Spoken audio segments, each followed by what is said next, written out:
right, this is from our session from last Wednesday. We're going to start with the sacrum just to make sure that it's not locked up or you don't feel that tightness or tension on one side more than the other.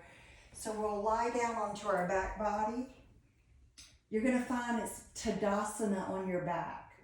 So you're going to keep the toes toward the sky just like you're standing through the feet, and then heels are rooted, and you're going to find the center of your sacrum and draw your tailbone just in a little bit to press through the center of the sacrum, and you should be able to slide 4 fingers here between the lumbar curve and the mat.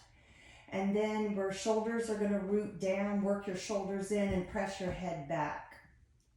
From here, bend your knees and place each foot in line with your sits bone, and then draw your tailbone back down so that you're not resting more toward the tailbone, that you feel balanced, but you still have that space in the lumbar.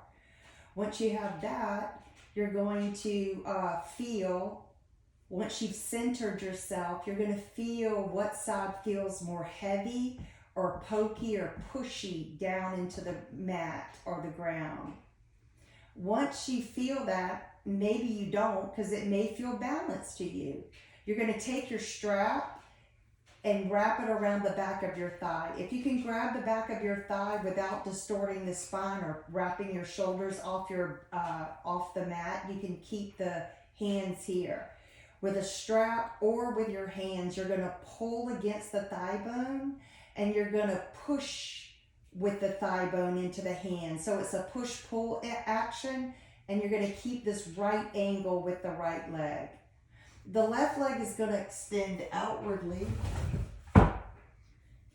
And then again, check in with your balance through across the sacrum and the hip bones. You want to feel completely centered to where you don't feel like you're rolling to one side or the other. You're going to inhale, lift the left leg a few inches off the floor in line with your hip. As you exhale, only take it out to the side that you can stabilize your sacrum, your spine, and your head, and then release down. Your inhale lifts the leg, your exhale takes it back to center and releases. Take a moment, take a cleansing breath, inhale and exhale. On your next inhale, you'll lift the leg back up. Exhale, take it out and release. Inhale, lift the leg. Exhale, bring it back to center and release. So you'll do that at least 5 times, and then you'll come back, rebend your knees, restabilize yourself, make sure you have that lumbar curve and you're in the center of your sacrum and you feel both hip bones. And then you'll check in and just see, did it change anything? Does it feel more balanced through the right and left side of the hips, or does that right one's or left one, whichever feels more pokey, still heavy? So then you'll do that, and then you'll do the other side. So you'll just extend your right leg out, bend your left knee, use your strap so your shoulder blades and your head can press back, or if you can use your hands without rounding your shoulders off the mat, you can use your hands. Create a nice right angle.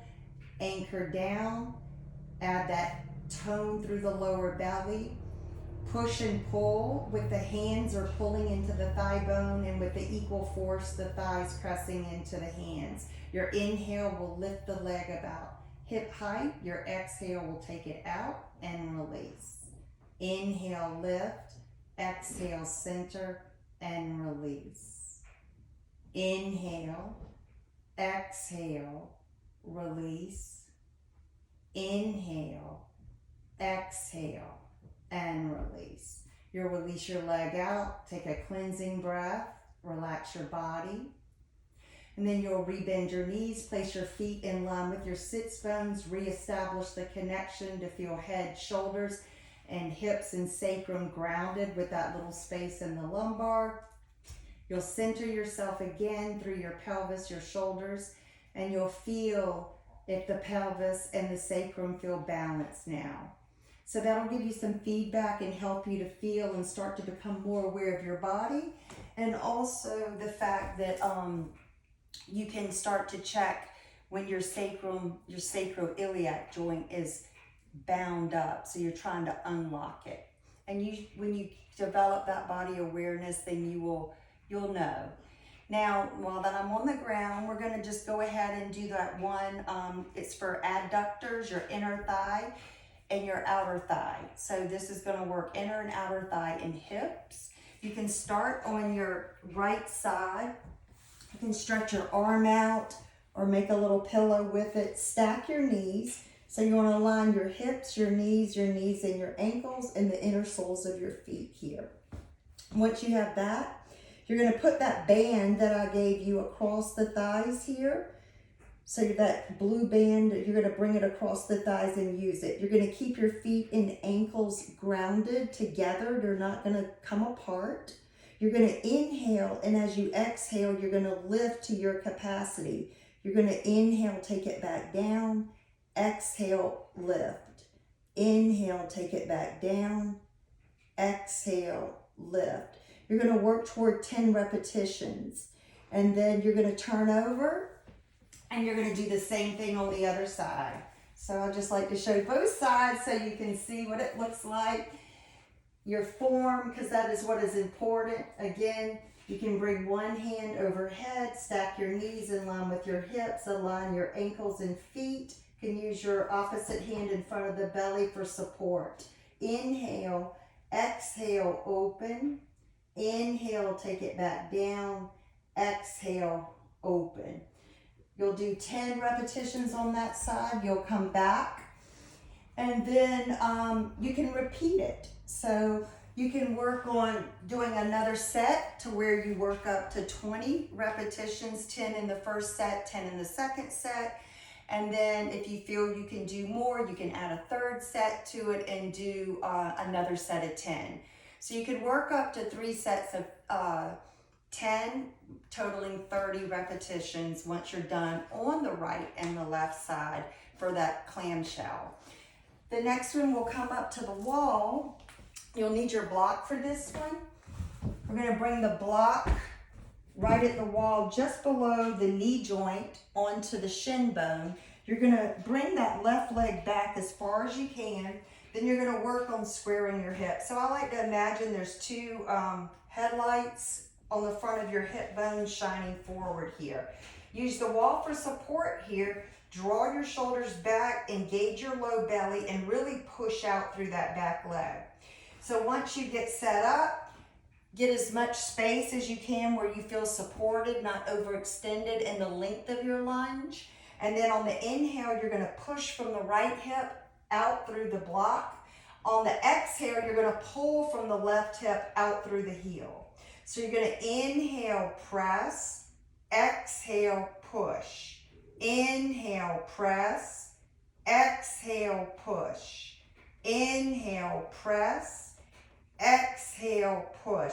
You'll do that about 5 times and then you can take a break and take it to the other side. You'll bring your left leg forward, wedge that block right at the top of the shin bone below the knee joint, toes are relaxed. You'll bring that right foot back to your capacity, wrap that hip in, again trying to square both hip bones. So you're gonna make sure there's no hip that's externally rotating too much. You're trying to bring both hip bones forward. Wiggle that right foot back to your capacity to where you're balancing on the toes and the balls of the feet. On your in, you're gonna push away from the wall and try to stack ears, shoulders, and hips. On the inhale, you're gonna push from the left hip now, and on the exhale, you're gonna push out through the right heel. Keep that back of your knee extended, so try not to bend the knee. See if you can keep full extension in your quad, your back right thigh, the back leg should be engaging fully. Inhale, push through the left side. Exhale, pull through the right side. Inhale, push through the left side.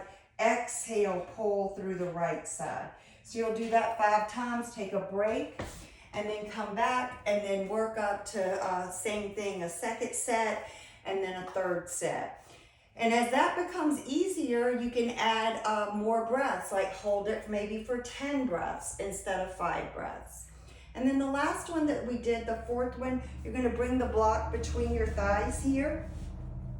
You're gonna come into mountain pose. I'm going to show from the side. So as you stack yourself, again, make sure that you're creating neutral spine and pelvis, shoulders up and back. So find mountain, lift and spread your toes, anchor through your foundational feet. On the inhale breath from the big toe ball mound, you're going to feel like you're dragging back toward the inner heel. You're wrapping, there's a spiral that's moving from the feet all the way up into the pelvis. So we're broadening all the way across the back of the pelvis. So there's making space in that sacroiliac joint here and broadening this whole back side of the hips and thighs. On your exhale, you're going to draw your tailbone toward the pubic bone. You're going to feel your buttock flesh move down. Your lower back's going to lengthen. Your pelvic floor is going to lift, and your lower body's going to lift. Lower belly is going to lift toward the navel. So Tadasana pose. Your inhale takes you into internal rotation. Everything's moving from the outside in and back and apart.